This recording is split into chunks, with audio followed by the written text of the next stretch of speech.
ಎಲ್ಲರಿಗೂ ನಮಸ್ಕಾರ. ನಿನ್ನೆ ದಿವಸ ನಾವು ಔಟ್ಸೈಡ್ ಮೈಕ್ರೋಮೀಟರ್ ಬಗ್ಗೆ ತಿಳ್ಕೊಂಡ್ವಿ. ಸೊ ಔಟ್ಸೈಡ್ ಮೈಕ್ರೋಮೀಟರ್ ಯಾವ ರೀತಿ ಇರುತ್ತೆ, ಅದರ ಕನ್ಸ್ಟ್ರಕ್ಷನ್ನು, ಅದರಲ್ಲಿ ಏನೇನು ಪಾರ್ಟ್ಸ್ ಬರುತ್ತೆ, ಮಾರ್ಕಿಂಗ್ ಯಾವ ರೀತಿ ಇರುತ್ತೆ ಅಂದರೆ ಗ್ರ್ಯಾಜುಯೇಷನ್ಸ್, ಆಮೇಲೆ ಆ ಒಂದು ಔಟ್ಸೈಡ್ ಮೈಕ್ರೋಮೀಟರನ್ನು ಯಾವ ರೀತಿ ರೀಡ್ ಮಾಡಬೇಕು, ಅದರ ಲೀಸ್ಟ್ ಕೌಂಟ್ ಯಾವ ರೀತಿ ಬರುತ್ತೆ, ಲೀಸ್ಟ್ ಕೌಂಟ್ ಅಂದರೆ ಏನು, ಇವೆಲ್ಲವನ್ನು ನಾವು ನಿನ್ನೆ ದಿವಸ ತಿಳ್ಕೊಂಡ್ವಿ. ಸೊ ಔಟ್ಸೈಡ್ ಮೈಕ್ರೋಮೀಟರ್ನ ನಾವು ಔಟ್ಸೈಡ್ ಅಂದರೆ ಹೊರಗಿನ ಒಂದು ಡೈಮೆನ್ಷನ್ಗಳನ್ನು ಚೆಕ್ ಮಾಡಲಿಕ್ಕೆ, ಒಂದು ಕಾಂಪೋನೆಂಟಿನ ಥಿಕ್ನೆಸ್ ಇರ್ಬೋದು, ಡಯಾಮೀಟರ್ ಇರ್ಬೋದು, ಅವುಗಳನ್ನು ಚೆಕ್ ಮಾಡಲಿಕ್ಕೆ ವಿತ್ ಪ್ರಿಸಿಷನ್ ಆಫ್ 0.01 mm ಅಕ್ಯುರಸಿಯಲ್ಲಿ ನಾವು ಔಟ್ಸೈಡ್ ಡೈಮೆನ್ಷನ್ಗಳನ್ನು ಚೆಕ್ ಮಾಡಲಿಕ್ಕೆ ಆ ಒಂದು ಪ್ರಿಸಿಷನ್ ಇನ್ಸ್ಟ್ರೂಮೆಂಟ್ ಅನ್ನು ಯೂಸ್ ಮಾಡ್ತೇವೆ. ಸೊ ಈಗ ಅದರ ಮುಂದುವರೆದ ಭಾಗವಾಗಿ ಈಗ ಡೆಪ್ತ್ ಮೈಕ್ರೋಮೀಟರ್ ಅಂತ ಬರುತ್ತೆ. ಏನಿದು ಡೆಪ್ತ್ ಮೈಕ್ರೋಮೀಟರ್ ಅಂದ್ರೆ, ಸೊ ಇದು ಕೂಡ ಮೈಕ್ರೋಮೀಟರೇ. ಇದನ್ನ ನಾವು ಡೆಪ್ತ್ ಮೆಜರ್ ಮಾಡ್ಲಿಕ್ಕೆ ಯೂಸ್ ಮಾಡ್ತೇವೆ. Measure the depth of holes. ಇಲ್ಲಿ ನೋಡಿ ಚಿತ್ರದಲ್ಲಿ ಇದೆಯಲ್ಲ, ಇದು ಡೆಪ್ತ್ ಮೈಕ್ರೋಮೀಟರ್. ಇದು ಇಲ್ಲಿ ನಾವು ಈ ಒಂದು ಕಾಂಪೋನೆಂಟ್ ನಲ್ಲಿ ಇರ್ತಕ್ಕಂಥ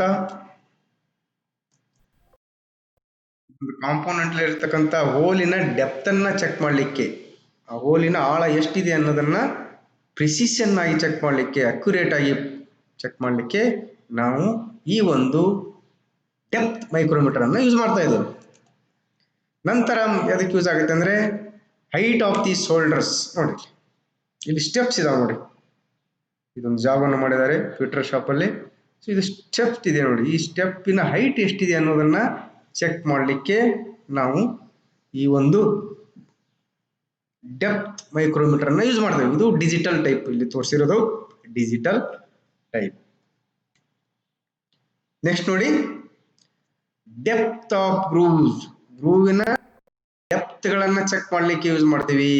ಇಲ್ಲಿ ನೋಡಿ ಈ ಚಿತ್ರದಲ್ಲಿ ಗ್ರೂವ್ಸ್ ಇದಾವೆ ನೋಡಿ, ಈ ಒಂದು ಕಾಂಪೋನೆಂಟ್ ಅಲ್ಲಿ ಗ್ರೂವ್ಸ್ ಇದಾವು. ಆ ಗ್ರೂವಿನ ಡೆಪ್ತ್ ಈ ಫೇಸ್ಲಿಂದ ಇಲ್ಲಿ ಎಂಡ್ ವರೆಗೂ ಎಷ್ಟು ಡೆಪ್ತ್ ಇದೆ ಅನ್ನೋದನ್ನ ಚೆಕ್ ಮಾಡಲಿಕ್ಕೆ ನಾವು ಯೂಸ್ ಮಾಡ್ತಾ ಇದ್ದೇವೆ.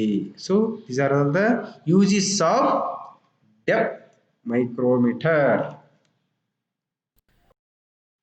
ಈಗ ನಾವು ಈ ಡೆಪ್ತ್ ಮೈಕ್ರೋಮೀಟರ್ ಅನ್ನ ಯಾವ ರೀತಿ ಕನ್ಸ್ಟ್ರಕ್ಟ್ ಆಗಿರುತ್ತೆ, ಅದರ ಕನ್ಸ್ಟ್ರಕ್ಷನಲ್ ಫೀಚರ್ಸ್ ನೋಡೋಣ.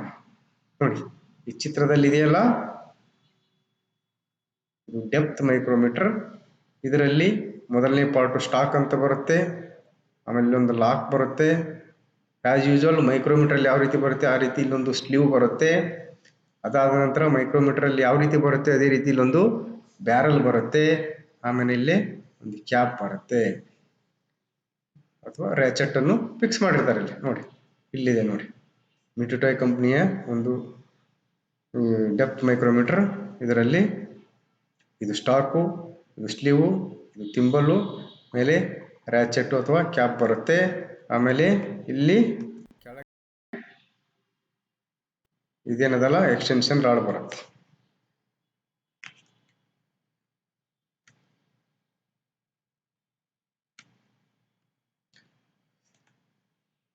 It consists of a stock which graduated to which a graduated sleeve is fitted. ಈ ಸ್ಟಾಕ್ ಏನಿದೆಯಲ್ಲ,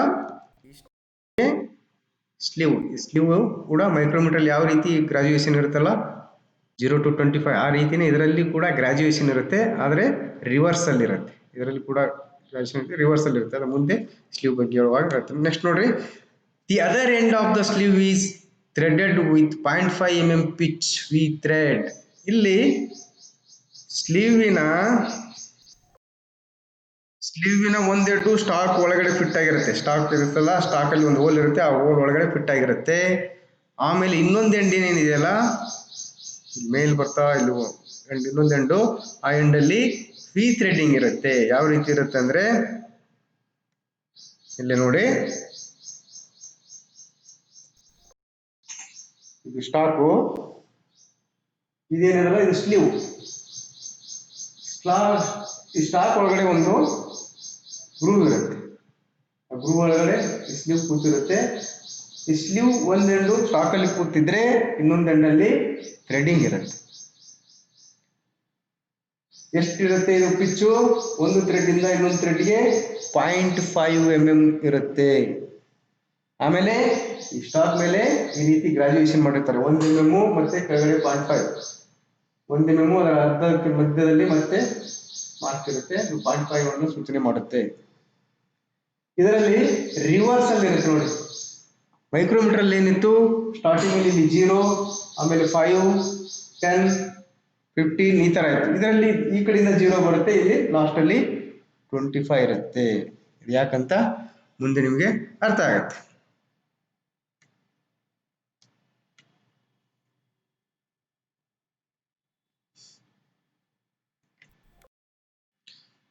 ನೆಕ್ಸ್ಟ್ ನೋಡ್ರಿ, A ಥಿಂಬಲ್ which is internally threaded to the same pitch and form mates with a threaded sleeve and slides over it.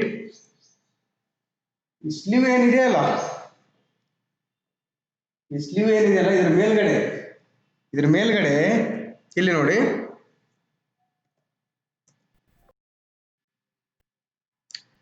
Sleeve ಅಲ್ಲಿ ತೋರಿಸತಕ್ಕಂಥ ಆ sleeve ಮೇಲ್ಗಡೆ external thread ಇರುತ್ತೆ. ಅದ್ರ ಮೇಲ್ಗಡೆ ಈ ಒಂದು ಥಿಂಬಲ್ ಏನಿದೆ ಅದರ ಮೇಲ್ಗಡೆ ಕೂತಿರುತ್ತೆ. ಇದರಲ್ಲಿ ಎಕ್ಸ್ಟರ್ನಲ್ ಥ್ರೆಡ್ ಇದ್ರೆ, ಯಾವುದರಲ್ಲಿ ಈ ಒಂದು ಸ್ಲೀವ್ ಅಲ್ಲಿ ಎಕ್ಸ್ಟರ್ನಲ್ ಥ್ರೆಡ್ ಇದ್ರೆ ಇಲ್ಲಿ ಇಂಟರ್ನಲ್ ಥ್ರೆಡ್ಡಿಂಗ್ ಇರುತ್ತೆ. ಆ ಥ್ರೆಡ್ ಅದಕ್ಕೆ ಮ್ಯಾಚ್ ಆಗಿ ಎರಡು ಸೇಮ್. ಇದು 0.5 ಥ್ರೆಡ್ ಇದ್ರೆ ಆ ಸ್ಲೀವ್ ಅಲ್ಲಿ ಕೂಡ 0.5 ಥ್ರೆಡ್ ಇರುತ್ತೆ, ಇಂಟರ್ನಲ್ ಥ್ರೆಡ್ ಇರುತ್ತೆ. ಅವೆರಡು ಒಂದಕ್ಕೊಂದು ಮ್ಯಾಚ್ ಆಗುತ್ತೆ. ಅದು ರೊಟೇಟ್ ಆಗ್ತಾ ಇದೇನಿದೆಯಲ್ಲ, ಇದು ಥಿಂಬಲ್ ರೊಟೇಟ್ ಆಗ್ತಾ ಈ ಒಂದು ಬ್ಯಾರಲ್ ಮೇಲೆ ಸ್ಲೈಡ್ ಆಗುತ್ತೆ. ರೊಟೇಟ್ ಆಗ್ತಾ ಇರುತ್ತೆ, ಮುಂದೆ ಹೋಗುತ್ತೆ, ರೊಟೇಟ್ ಆಗ್ತಾ ಮುಂದೆ ಹೋಗುತ್ತೆ. ಯಾಕಂದ್ರೆ ಅದರಲ್ಲಿ ಥ್ರೆಡ್ಡಿಂಗ್ ಇದೆ. ಅದು ಒಂದು ಥಿಂಬಲ್ಲು ನಟ್ ತರ ಆಕ್ಟ್ ಆಗುತ್ತೆ. ಇಲ್ಲಿ ಬ್ಯಾರಲ್ ಅಥವಾ ಸ್ಲೀವ್ ಅದು ಯಾವ ತರ ಆಕ್ಟ್ ಆಗುತ್ತೆ? ಬೋಲ್ಟ್ ತರ ಆಕ್ಟ್ ಆಗುತ್ತೆ.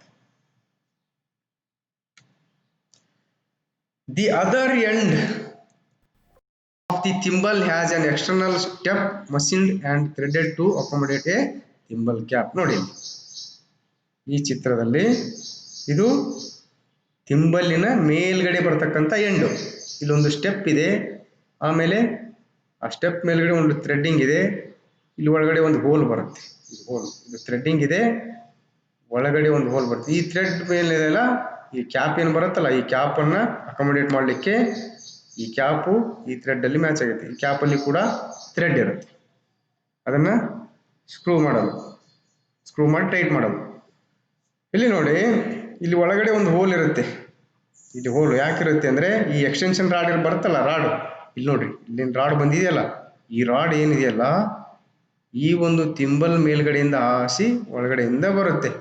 ಆಮೇಲೆ ಈ ಸ್ಲೀವ್ ಅಲ್ಲಿ ಕೂಡ ಒಂದು ಹೋಲ್ ಇರುತ್ತೆ. ಒಳಗಡೆ ಸ್ಲೀವ್ ಅಲ್ಲಿ ಕೂಡ ಒಳಗಡೆ ಒಂದು ಹೋಲ್ ಇರುತ್ತೆ. ಅದು ಸ್ಟಾಕ್ ಅಲ್ಲಿ ಕೂಡ ಇರುತ್ತೆ ಸೇಮ್. ಆ ಒಂದು ಎಕ್ಸ್ಟೆನ್ಷನ್ ರಾಡು ಇದ್ರ ಮುಖಾಂತರ ಪಾಸ್ ಆಗಿ ಹೊರಗಡೆ ಬರುತ್ತೆ.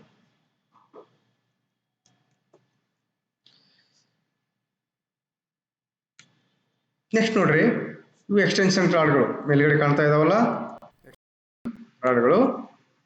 A set of extension rods are generally supplied in the measuring range of 0 to 25, 25 to 50, 50 to 75, 75 to 100, 100 to 125, 125 to 150. So ಒಂದು ಸೆಟ್ ಬರುತ್ತೆ. 6 ಇದ್ರದ್ದು ಸೆಟ್ ಬರುತ್ತೆ. 6, ಒಂದು 25 mm, ಇನ್ನೊಂದು 25 ಇಂದ 50 mm ಮೆಜರ್ ಮಾಡಲಿಕ್ಕೆ, ಆಮೇಲೆ 50 ಇಂದ 75 mm ಮೆಜರ್ ಮಾಡಲಿಕ್ಕೆ, ಅಂದ್ರೆ with step of 25 mm step ಅಲ್ಲಿ ನಾವು ಮೆಜರ್ ಮಾಡಲಿಕ್ಕೆ ಇಲ್ಲಿ ನೋಡ್ರಿ, ಇವು ಎಕ್ಸ್ಟೆನ್ಷನ್ ರಾಡ್ಗಳು. ಈ ರಾಡ್ಗಳನ್ನು ನಾವು ಥಿಂಬಲ್ಲಿನ ಮೇಲ್ಗಡೆಯಿಂದ ಇನ್ಸರ್ಟ್ ಮಾಡ್ತೇವೆ. ಆಮೇಲೆ ಕ್ಯಾಪ್ ಹಾಕಿ ಟೈಟ್ ಮಾಡ್ತೇವೆ. ರಾಡು ಹೊರಗೆ ಬರದೇ ಇರೋ ರೀತಿಯಲ್ಲಿ ಕರೆಕ್ಟಾಗಿ ಸೀಟ್ ಆಗುವಂಗ ನಾವು ಮೇಲಿಂದ ಕ್ಯಾಪ್ ಹಾಕಿ ಟೈಟ್ ಮಾಡ್ತೇವೆ. ಇಲ್ಲಿದೆಲ್ಲ ಇಲ್ಲಿ ನೋಡಿರಲ್ಲ, ಇಲ್ಲಿ ನೋಡಿ, ಹೌದಾ? ಇದರಲ್ಲಿ ಈ ಒಂದು ರಾಡನ್ನು ಹಾಕಿ ಮೇಲೆ ಕ್ಯಾಪ್ ಹಾಕಿ ಟೈಟ್ ಮಾಡಿಬಿಡ್ತೇವೆ. ಆವಾಗ ಈ ರೀತಿ ಬರುತ್ತೆ ರಾಡ್ ಹೊರಗಡೆ ಮೇಲಿಂದ. ನೋಡಿ, these extension rod can be inserted inside the thimble and the sleeve. ನೋಡಿ, ಸ್ಲೀವ್ ಮತ್ತು ಥಿಂಬಲ್ ಅಲ್ಲಿ, ಇಲ್ಲಿ ಥಿಂಬಲ್ ನಿಂದ ಒಳಗಡೆ ಬರುತ್ತೆ, ಆಮೇಲೆ ಸ್ಲೀವ್ ಮುಖಾಂತರ ಅದು ಹೊರಗಡೆ ಸ್ಟಾಕ್ ಮುಖಾಂತರ ಹೊರಗಡೆ ಬರುತ್ತೆ. The extension rod has a collar head which helps the rod to be held firmly. ಇಲ್ಲಿ ನೋಡಿ, ಈ ಒಂದು ಎಕ್ಸ್ಟೆನ್ಷನ್ ರಾಡ್ ಏನಿದೆಯಲ್ಲ, ಇದಕ್ಕೊಂದು ಕಾಲರ್ ಇದೆ ನೋಡಿ, ಹೌದಾ? ಈ ಕಾಲರು, ಈ ಕೆಳಗಿನ ಫೇಸು ಈ ಒಂದು ತಿಂಬಲ್ಲಿನ ಸ್ಟೆಪ್ ಇದೆಯಲ್ಲ, ಆ ಸ್ಟೆಪ್ಪಿನ ಫೇಸ್ಗೆ ಮ್ಯಾಚ್ ಆಗುತ್ತೆ. ಕರೆಕ್ಟಾಗಿ ಹೋಗಿ ಸೀಟ್ ಆಗುತ್ತೆ, ಅದ್ರ ಮೇಲೆ ಕರೆಕ್ಟಾಗಿ ಬಟ್ ಆಗುತ್ತೆ.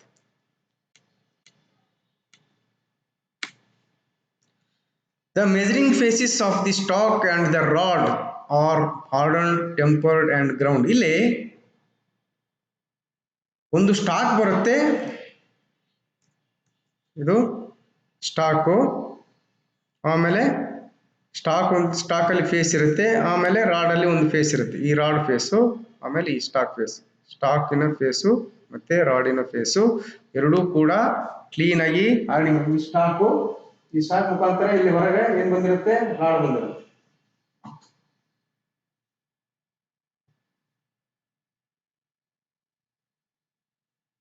ಇಲ್ಲಿ ಈ ರಾಡಿನ ಈ ಫೇಸು ಮತ್ತೆ ಈ ಸ್ಟಾಕಿನ ಈ ಫೇಸು ಕರೆಕ್ಟ್ ಆಗಿ ಗ್ರೈಂಡಿಂಗ್ ಮಾಡಿರ್ತಾರೆ, ಹಾರ್ಡಿಂಗ್ ಆದ ನಂತರ ಗ್ರೈಂಡಿಂಗ್ ಮಾಡ್ತಾರೆ. ಯಾಕಂದ್ರೆ ಕರೆಕ್ಟ್ ಆಗಿ ಇಲ್ಲಿ ಪರ್ಪೆಂಡಿಕ್ಯುಲಾರಿಟಿ ಬೇಕಾಗುತ್ತೆ. ಈ ಫೇಸ್ಗೆ ಈ ಫೇಸು ಪ್ಯಾರಲಲ್ ಆಗಿರುತ್ತೆ, ಎಕ್ಸಾಕ್ಟ್ ಆಗಿ ಪ್ಯಾರಲಲ್ ಆಗಿರುತ್ತೆ. ಆಮೇಲೆ ಈ ರಾಡ್ಗೆ ಈ ಫೇಸು ಕರೆಕ್ಟ್ ಆಗಿ 90 ಡಿಗ್ರಿ ಇರುತ್ತೆ. ರಾಡಿನ ಒಂದು ಸರ್ಫೇಸ್ಗೆ ಇದು ಕರೆಕ್ಟ್ ಆಗಿ 90 ಡಿಗ್ರಿ, ಅಷ್ಟು ಅಕ್ಯುರೇಟ್ ಆಗಿ ಮಾಡಬೇಕಾಗುತ್ತೆ. ಇಲ್ಲ ಅಂದ್ರೆ ನಮಗೆ ಪ್ರಿಸಿಷನ್ ಆಗಿ ಮೆಜರ್ ಮಾಡ್ಲಿಕ್ಕೆ ಆಗಲ್ಲ, ಡೆಪ್ತ್ ಅನ್ನ ಪ್ರಿಸಿಷನ್ ರೀಡಿಂಗ್ ಬರಲ್ಲ. ಇದೇನಾದ್ರೂ ಸರಿ ಇಲ್ಲ ಅಂದ್ರೆ face.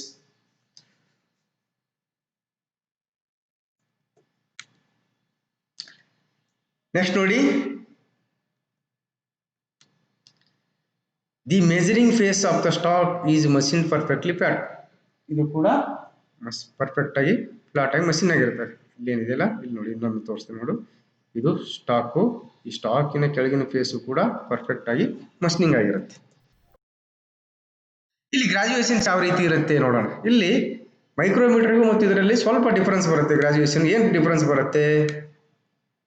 On the sleeve a datum line is marked for a length of 25 mm. As usual sleeve ಮೇಲ್ಗಡೆ ಈ ಡಾಟಮ್ ಲೈನು 25 mm ಲೆಂತ್ಗೆ ಮಾರ್ಕ್ ಆಗಿರುತ್ತೆ. ಸ್ಲೀವ್ ಮೇಲ್ಗಡೆ ಉದ್ದಕ್ಕೆ 25 mm ಇರುತ್ತೆ.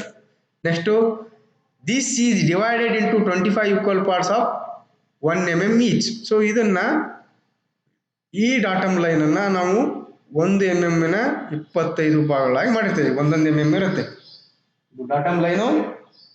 ಇಲ್ಲಿ ನಾವು ಈ ಡಾಟಮ್ ಲೈನ್ ಅನ್ನ 25 ಭಾಗ ಮಾಡಿರ್ತೇವೆ. 1 mm, 1, 2, 3, 4 ಈ ತರ 25 mm ವರೆಗೂ ಇರುತ್ತೆ. ನೆಕ್ಸ್ಟ್ ನೋಡ್ರಿ, each fifth division is drawn slightly longer and numbered. ಇಲ್ಲಿ 5ನೇ ಡಿವಿಷನ್ ಏನಿದೆಯಲ್ಲ, ಪ್ರತಿ 5ನೇ ಡಿವಿಷನ್ ಲಾಂಗ್ ಆಗಿರುತ್ತೆ ಮತ್ತು ಮಾರ್ಕ್ ಆಗಿರುತ್ತೆ. 25, 20, 15, 10 ಆ ರೀತಿ ಮಾರ್ಕಿಂಗ್ ಮಾಡಿರ್ತಾರೆ. ಇಲ್ಲಿದೆ ನೋಡಿ, ಇದರಲ್ಲಿ ಕೂಡ 25 ಇದೆ, ಆಮೇಲೆ 1, 2, 3, 4, 5 ಮೈನಸ್ ಮಾಡಿ 20 ಈ ತರ. Each 1 mm part is further divided into 2 equal parts. ಇಲ್ಲಿ 1 mm ಅನ್ನ ಮತ್ತೆ 2 ಈಕ್ವಲ್ ಪಾರ್ಟ್ಸ್ ಮಾಡ್ತಾರೆ ನೋಡಿ. ಇಲ್ಲಿ ನೋಡಿ, ಇವೆರಡರ ಮಧ್ಯೆ ಬರುವಂಗೆ ಇಲ್ಲೊಂದು ಗೆರೆ ಬಂದಿದೆ. ಇಲ್ಲಿ ನಿಮಗೆ ಇನ್ನೂ ಕರೆಕ್ಟ್ ಆಗಿ ಗೊತ್ತಾಗುತ್ತೆ. ಇಲ್ಲಿಂದ ಇಲ್ಲಿ 1 mm ಇದೆ, ಇಲ್ಲಿ ಅರ್ಧ mm ಬಿಟ್ಟು ಇಲ್ಲಿಂದ ಸ್ಟಾರ್ಟ್ ಆಗುತ್ತೆ ಮತ್ತೆ ಮಾರ್ಕಿಂಗ್. ಸೊ ಈ ಲೈನಿಂದ ಈ ಲೈನ್ಗೆ ಅರ್ಧ mm ಇರುತ್ತೆ, ಇಲ್ಲಿಂದ ಇಲ್ಲಿಗೆ ಅರ್ಧ mm. ಅಂದ್ರೆ ಇದು 1 mm ಅಂತ ಕನ್ಸಿಡರ್ ಮಾಡ್ತೀವಿ, ಇದು 0.5 mm ಅಂತ ಕನ್ಸಿಡರ್ ಮಾಡ್ತೀವಿ. 1 mm, 0, 0.5, 1, 1.5, 2, 2.5, 3, 3.5 ಈ ರೀತಿ. ಕೆಳಗಿನ ರೀಡಿಂಗ್ ತಿಂಬಲ್ ಅಲ್ಲಿ ಇದು ಓಪನ್ ಆಗಿದ್ರೆ 0.5 ಬಂದಿದೆ ಅಂತ, ಮೇಲಿಂದಷ್ಟೇ ಇದ್ರೆ 1 mm ಇದರಲ್ಲಿ ಇದೆ. ಆ mm ಮೇಲೆ 0.5 ಇದೆ ಅಂತ ಕೆಳಗಡೆ ಏನಾದ್ರು ಲೈನ್ ಕಾಣಿಸ್ತಾ ಇದ್ರೆ. ನೆಕ್ಸ್ಟ್ ನೋಡಿ, therefore each subdivision represents the 0.5. ಪ್ರತಿಯೊಂದು ಸಬ್ ಡಿವಿಷನ್ ಏನಾಗುತ್ತೆ, ಇಲ್ಲಿ 0.5 mm ಅಂತ ರಿಪ್ರೆಸೆಂಟ್ ಆಗುತ್ತೆ. ಹೆಂಗೆ 0.5 mm ಅಂತ ಹೇಳಿದ್ನಲ್ಲ, 0, 0.5 ಮತ್ತು 1, 0.5 ಟು ಇಲ್ಲಿಂದ ಇಲ್ಲಿ 1 ಒಂದೊಂದು ಡಿವಿಷನ್ 1, 2, 3, 4 ಈ ರೀತಿ ಡಿವಿಷನ್ ಕೌಂಟ್ ಮಾಡಬೇಕು. ಪ್ರತಿಯೊಂದು 0.5 ಲೆಕ್ಕದಲ್ಲಿ ಇರುತ್ತೆ. 1, 2, 3, 4 ಇಲ್ಲಿಂದ 0.5, 1.5, 2.5 ಈ ತರ. ನೆಕ್ಸ್ಟ್ ನೋಡಿ, the graduations numbered are in the reverse direction to that mark on the outside. ಇಲ್ಲಿ ನೋಡಿ ಬಹಳ ಇಂಪಾರ್ಟೆಂಟ್ ಅಂದ್ರೆ ಇಲ್ಲೇ ನೋಡ್ರಿ ಸ್ಲೀವ್ ಮೇಲ್ಗಡೆ ಮಾರ್ಕಿಂಗ್ ಇದೆಯಲ್ಲ, ಇಲ್ಲಿ ಆಕ್ಚುಲಿ 0 ಬರಬೇಕಾಗಿತ್ತು, 25 ಇದೆ. ಔಟ್ಸೈಡ್ ಮೈಕ್ರೋಮೀಟರ್ ಅಲ್ಲಿ ಮಾತ್ರ 0 ಇರುತ್ತೆ. ಇಲ್ಲಿ ಮ್ಯಾಕ್ಸಿಮಮ್ ಡೈಮೆನ್ಷನ್ ಏನಿರುತ್ತಲ್ಲ ಅದು ಫಸ್ಟಿಗೆ ಬರುತ್ತೆ 25. ಮ್ಯಾಕ್ಸಿಮಮ್ ರೇಂಜ್ ಏನು 25 mm. 25 mm ಅನ್ನು ಮಾತ್ರ ನಾವು ಇಲ್ಲಿ ಮೆಜರ್ ಮಾಡ್ತಕ್ಕಂಥದ್ದು, ಅಪ್ ಟು 25 mm.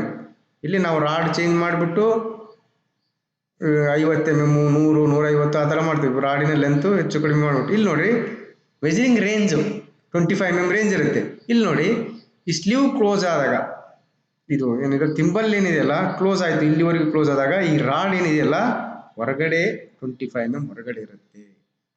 ಅರ್ಥ ಆಯ್ತಾ? ಸೊ ಇದೇನಾದ್ರೂ ಎಕ್ಸ್ಟ್ರೀಮ್ ಎಂಡ್ಗೆ 0ಕ್ಕೆ ಹೋದಾಗ, ಇಲ್ಲಿ ಮಾರ್ಕಿಂಗ್ ಅಲ್ಲಿ 0 ಮಾರ್ಕಿಂಗ್ ಹೋದಾಗ ಏನಾಗತ್ತೆ, ಈ ರಾಡಿನ ಫೇಸು ಈ ಸ್ಟಾಕಿನ ಫೇಸು ಎರಡು ಕೋಇನ್ಸೈಡ್ ಆಗಿರ್ತಾವೆ.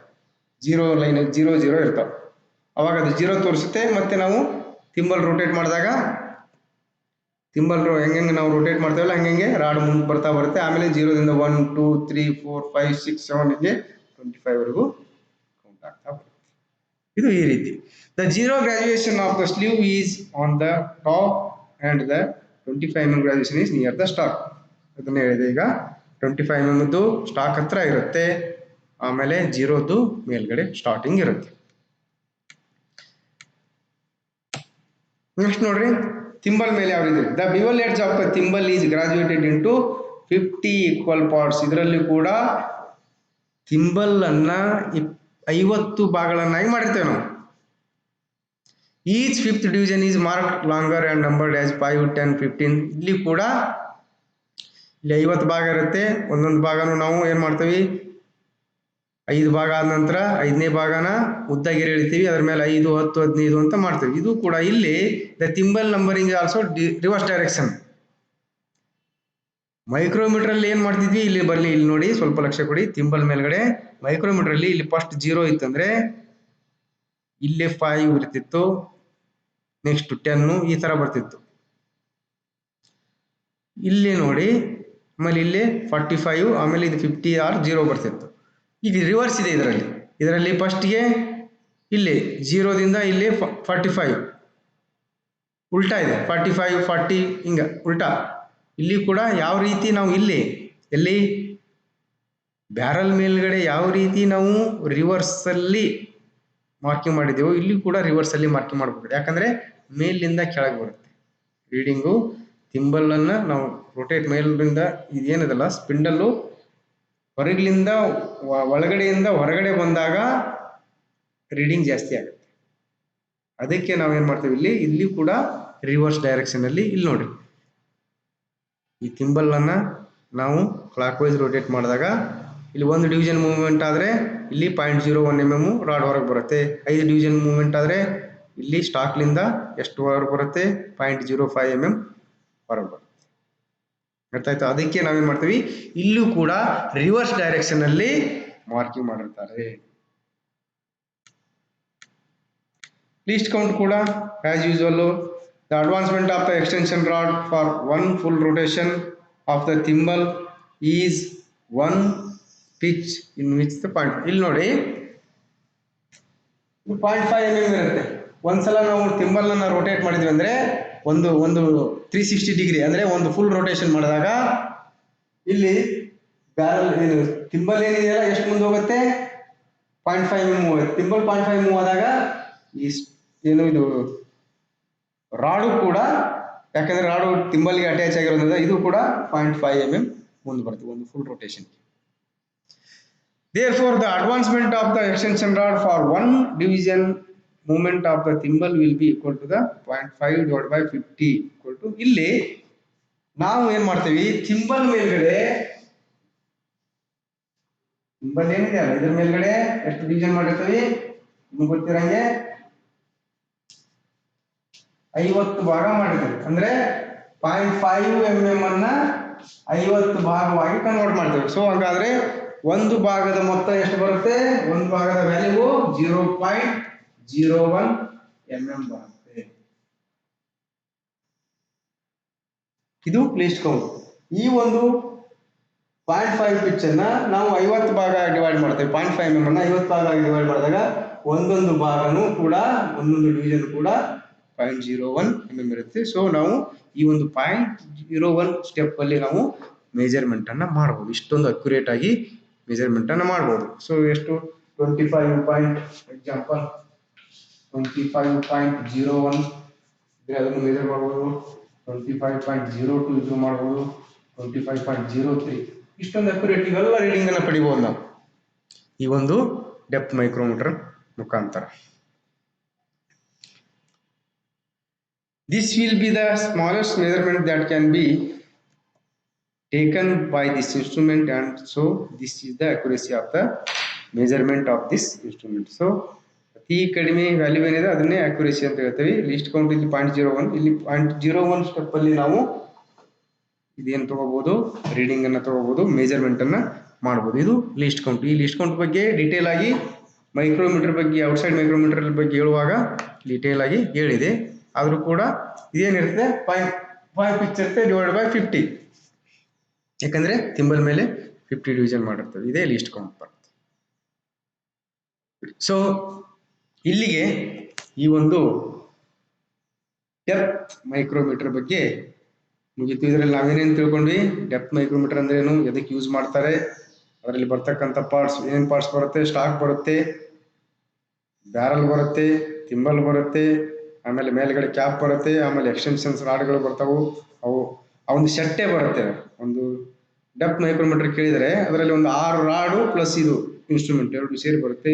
ಇದು ಅಕ್ಯುರೇಸಿ ಬಂದ್ಬಿಟ್ಟು 0.01 mm ಅಲ್ಲಿ ಮೆಜರ್ ಮಾಡ್ತೇವೆ. ಇದರಲ್ಲಿ ಮಾರ್ಕಿಂಗ್ ಮಾತ್ರ ಔಟ್ಸೈಡ್ ಮೈಕ್ರೋಮೀಟರ್ ಕಂಪೇರ್ ಮಾಡಿದ್ರೆ ರಿವರ್ಸ್ ಅಲ್ಲಿ ಇರುತ್ತೆ. ಇಷ್ಟೆಲ್ಲ ಇರುತ್ತೆ. ಸೊ ಮುಂದಿನ ಒಂದು ಇದರಲ್ಲಿ ನಾವು ಬೇರೆ ಒಂದು ಇನ್ಸ್ಟ್ರೂಮೆಂಟ್ ಬಗ್ಗೆ ಸ್ಟಡಿ ಮಾಡೋಣ. ಅಲ್ಲಿವರೆಗೂ ಎಲ್ಲರಿಗೂ ನಮಸ್ಕಾರ.